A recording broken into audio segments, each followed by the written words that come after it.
Hello मित्रांनो, मी हर्षद तुमच्या सर्वांचं स्वागत करते आपल्या चॅनलवर. तर आपण आज चाललो आहोत एका कूल ठिकाणी, सुजूस कॅफे. जर तुम्ही कधी अलिबागमध्ये आला असाल तर हे कॅफे कधी चुकवू नका. इतकी कूल एंट्रन्स की बाहेरूनच कूल वाईब्स येतात. आज जाऊन बघूया काय खास आहे. या कॅफेचं डेकोरेशन एकदम ॲस्थेटिक आहे. हे ठिकाण फक्त खाण्यासाठी नाही तर आराम करण्यासाठी सुद्धा मस्त आहे. तुम्ही इकडे लॅपटॉप घेऊन काम करू शकता, मित्रांसोबत गप्पा मारू शकता किंवा एकट्याने चिल करू शकता. या कॅफेमध्ये यायचं असेल तर सोमवार, बुधवार, रविवार सकाळी 8:30 वाजता ते संध्याकाळी 6 वाजेपर्यंत चालू असतो. मंगळवारी हा कॅफे बंद असतो. स्विमिंग पूल एवढं क्लीन आणि स्वच्छ होतं की स्विमिंग करायची इच्छा आली, पण कपडे नव्हते. मग विचार करत बसलो. हँडमेड किचन तर इतके सुंदर आहेत की कोणता घेऊ तुम्ही विचारातच पडाल.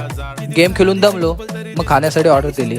फूड क्वालिटी तर बेस्ट आहे. या कॅफेचा अनुभव तर खूपच छान होता. तुम्ही जर अलिबागला येणार असाल तर या कॅफेला नक्की जा. तुम्हाला जर नवीन नवीन लोकेशन बघायचं असेल तर तुम्ही मला कमेंटमध्ये सांगू शकता. तुम्हाला जर हा व्हिडिओ असेल तर लाईक करा, शेअर करा, सबस्क्राईब करा. थँक्यू.